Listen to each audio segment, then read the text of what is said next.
When we work on our self-care, we work on taking care of ourselves so we can do a better job of attuning to the world around us and within ourselves so that we do what we really want to do and we're not just falling back into our bad habits and all that. Welcome to Becoming Virtuosa, the podcast that encourages you to become your best virtuosa self.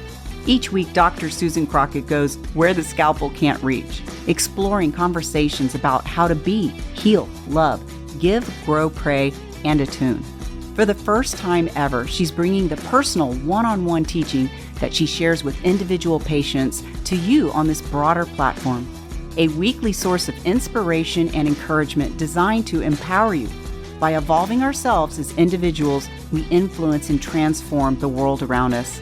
Please help me welcome board-certified OB-GYN specializing in minimally invasive GYN surgery, internationally in the top 1% of all GYN robotic surgeons, a certified life coach, and U.S. News top doctor, your host, Susan A. Crockett, MD. Hey y'all, welcome back to the Dr. Crockett Show. I'm your host, Dr. Susan Crockett. I'm a board-certified OB-GYN in San Antonio, Texas, specializing in minimally invasive GYN surgery. That's robotic surgery for women. And at my practice, Virtuosa GYN, we've been making surgery easier for women since 2014. That's our whole goal. It's everything we do. We just recently moved into a brand new office. It is absolutely gorgeous. It is located on Judson next to Northeast Methodist Hospital in San Antonio, which is right on the corner of a really busy corridor that is booming between San Antonio and Austin. In fact, a little bit ago, this last week, I saw a documentary on PBS about the Austin-San Antonio corridor and how this area is just about to merge into kind of a Dallas-Fort Worth type scenario. And they were talking about all of the systems in the cities. It was very fascinating. But anyway, that's where my office is. It's right on that corner of San Antonio, headed up I-35 to Austin, Texas. And we have got so much going on right now. Methodist HCA has built a brand new hospital outpatient department, which is an outpatient surgery center for robotic surgery. It's right downstairs from my office, and that is opening on September 16th. Y'all, that's next week.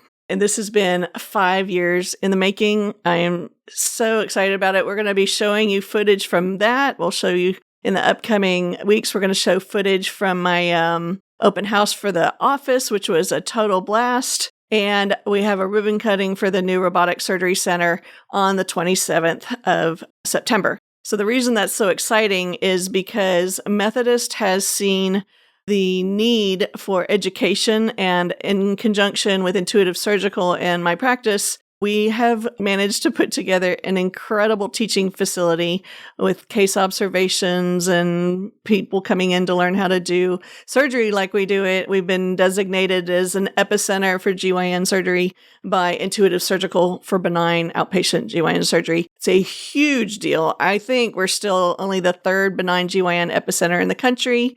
And I'm starting this month to teach on the national faculty for Intuitive Surgical for their benign surgery. So I'll be seeing some of you in Atlanta towards the end of this month and some more of you in Seattle next month. We're going to be encouraging other surgeons to learn to elevate their surgical skills and mirror what we're doing and taking great care of our patients in San Antonio. So if you're interested in coming and seeing me as a patient, or Dr. Koshi, she was our guest on last week, and she is also starting on September 16th in my office. Also have another new doctor named Dr. Alsup, very fine, amazing, kind, sweet GYN colleague who has joined us. We are all available. You can find us at virtuosagyn.com. That's virtuosagyn.com. Or as always, you can find everything at drcrockett.com. All the links to the podcast, the shows, the new vitamin shop, all the things are there. So let's get into our show today. I'm super excited because we are talking finally about the seventh seed, which is these little things up here. The seventh seed of the soul. So for those of you just joining us, we've been doing a series over the last couple of months about each of what we call the seven seeds of the soul. And on the Dr. Crockett Show, our motto is we go where the scalpel doesn't reach. And what we started the show for is I realized there was a need for wellness education, and all of the conversations that I have with my patients in the office that have nothing to do with surgery or maybe keep them out of my office for surgery All of those conversations are what we're bringing here to the channel. So we talk about nutrition, mental health, all that kind of stuff. So the 7 seeds, which are kind of our curriculum base, are B, which is about self-care. That's first. Heal, fix the things that are broken. Love, duh, y'all know what love is. Give, which is green. That's service and giving of yourself and money and everything. That's why it's green. Grow is the light blue one, which is constantly changing, growing, transforming. We're transformation experts here, and we're helping you do the same thing. Pray is the teal color. And the last one is attunement. Attunement is a really interesting topic for me. I was a musician as my first language. I was a musician before I could talk. I was a musician long before I was a physician. And when I was young, I played piano for about 14 years. I played piano, and I got to the point where my hands were too small to reach an octave, and I was getting into competitive concerto work, and that didn't work so well. So I had a limitation, had to pivot into something else. So I chose the oboe in my school band and ended up doing real well with that. There's a similar instrument here. This is actually an oboe d'amore, which is like an alto oboe sitting on the side. I don't know if you could see that, but music and energy and sound waves all have a whole lot to do with how we interact with the world around us. And the reason this 7th seed is so spectacularly important is attunement. It's a lot like alignment. It's about how we interact with the world around us and how we attune to what we want and what we're doing within our own bodies. Let me give you an example of that. So, all the time we have these ideas like, I'm going to do better at picking up my clothes or putting my dishes away or whatever it is you've decided that you want to do as a habit that you want to change. There's that thing that your upper mind decides it wants to do. And then there's that thing that our subconscious lower brain gets to where it's like, oh, heck, I don't feel like doing that today. That's a disalignment. That's a disattunement. I'm going to coin that word today. It's a disattunement. It means that things are not aligned in the same wavelength of energy and they are not working together. So when we work on our self-care, we work on taking care of ourselves so we can do a better job of attuning to the world around us and within ourselves so that we do what we really want to do and we're not just falling back into our bad habits and all that. So back to the oboe thing. So the oboe is interesting. So when you listen to sound waves are... Sound is actually waves that are made in the air that come to your ear, and in your inner ear, it hits your little hairs on the inside of your ear, and your ear translates the sound waves into a nerve signal that goes to your brain, and then the part of your brain that's the auditory part of your brain tells you that you heard that sound. That's why the cochlea is so important, that little shell-looking part of our ear, and that's why when people are deaf, they sometimes are able to get cochlear implants because it does that for them. So the oboe... If any of you have ever seen an orchestra, the oboe is the one that tunes the orchestra. So they play the A note. I think the reason the oboe is the one that does that is because it has a very piercing quality of sound where it's easy to hear it through the sound of all the other players playing. So when players are trying to tune to another instrument, the instrument that sets the note is setting up this A, which has a wavelength, a certain wavelength. The other instruments start trying to match that wavelength. And so you have wavelengths that are kind of interacting and competing until they all get together. And what you can hear when you're listening to two instruments try to tune to each other is that at first there's a lot of dissonance. That means the waves aren't matching up. And so you get this sound that kind of goes wah, wah, wah, wah, wah, wah, wah, wah, wah, wah, wah, wah. And then when they get closer into tune, that noise, that texture that you can feel in your ear slows down till they're perfectly in tune. This is why sometimes when you hear somebody singing, it sounds out of tune to you. It's because it's dissonant. The waves aren't attuned to each other. And so when we're attuned to the world around us, just like with music, the dissonance stops and we have resolution and we have it's a really peaceful, happy feeling. The other thing about live music, which is super interesting to me as a physician, is music notes and chords have notes above them and notes below them. So if you just hear a middle C, which is the middle note on a piano, the C on the piano, you're not just hearing that C, you're hearing all the notes in the overtones and undertones of that.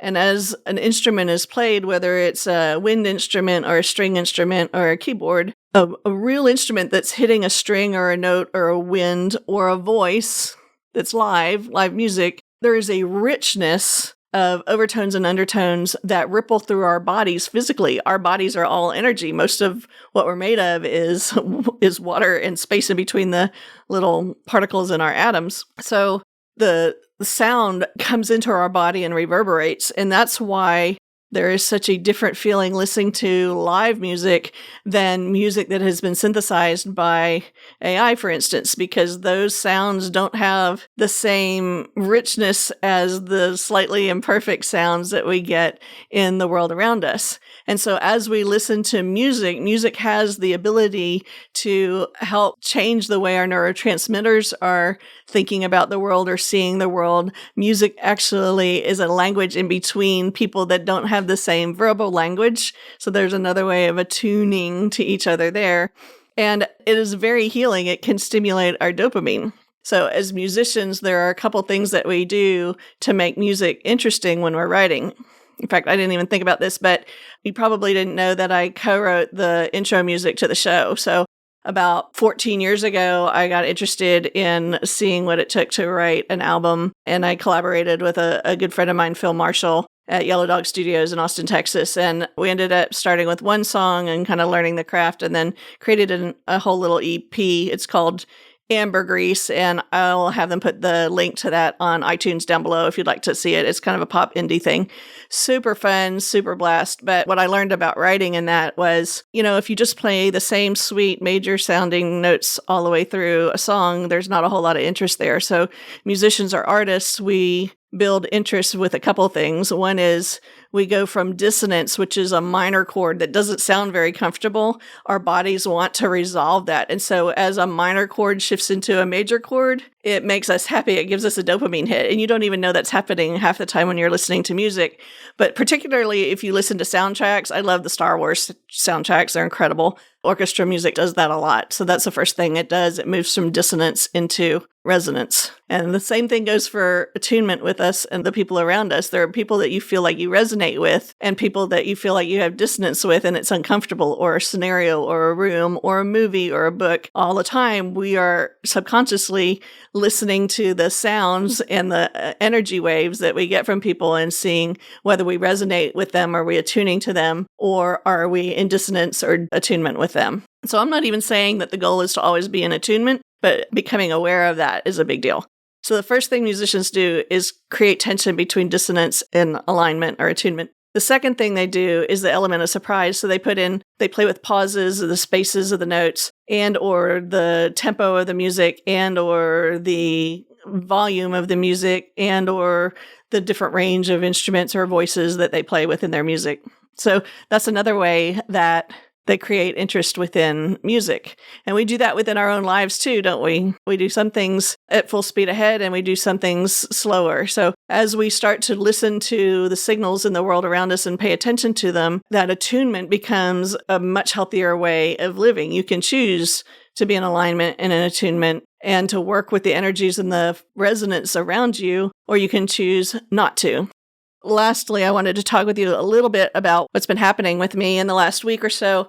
If you go back about a month, there was a show that we posted that was actually me doing a talk about the chicken crossing the road, and we'll put the link to that video in the show notes. Also, go back and take a look at that talk that I did. It was a talk that I did for a women's leadership group at the hospital where I work. And in that talk, I was talking about the Bo Burnham song about the chicken crossing the road.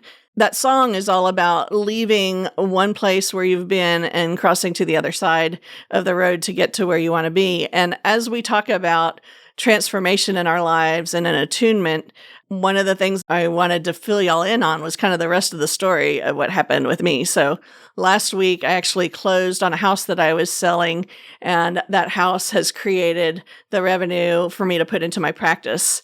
And so that's a really special thing to me to be at this place right now where we're building this incredible medical facility for women, and that I've had this transformation in my own life where I became attuned with what I needed to do financially. I listened to my brain for what I wanted to do and my heart, which was scared, and managed to get through this by learning to practice self-care and all of the 7 seeds of the soul. So when we talk about attunement and the 7 seeds of the soul, the interesting thing, and this is going to be the next video that I do, is, even though attunement is the 7th of the seeds, it's the one that leads me into the discussion of how all the seeds fit together. And that's going to be our next episode. So I hope you'll stay tuned in and join us next week for that one. It's called I Don't Live There Anymore. And it's a great one. Oh, yeah, I wanted to tell you all about the pink party thing. I think I forgot about that. So I'm going to be a speaker at this year's pink party in San Antonio, Texas. It's on October 7th. Here's the website. If you're interested in coming and joining us, that would be great. And I hope to see you there. I hope to see you online next week. Have a wonderful week and take care. Much love and kisses. Thanks for listening to this episode of Becoming Virtuosa. To learn more, come visit us at drcrockett.com. That's drcrockett with 2 T's.com. Or find us on YouTube for The Dr. Crockett Show. If you found this episode helpful or think it might help someone else, please like, subscribe, and share. This is how we grow together. Thanks, and I'll see you next week. Love always, Sue.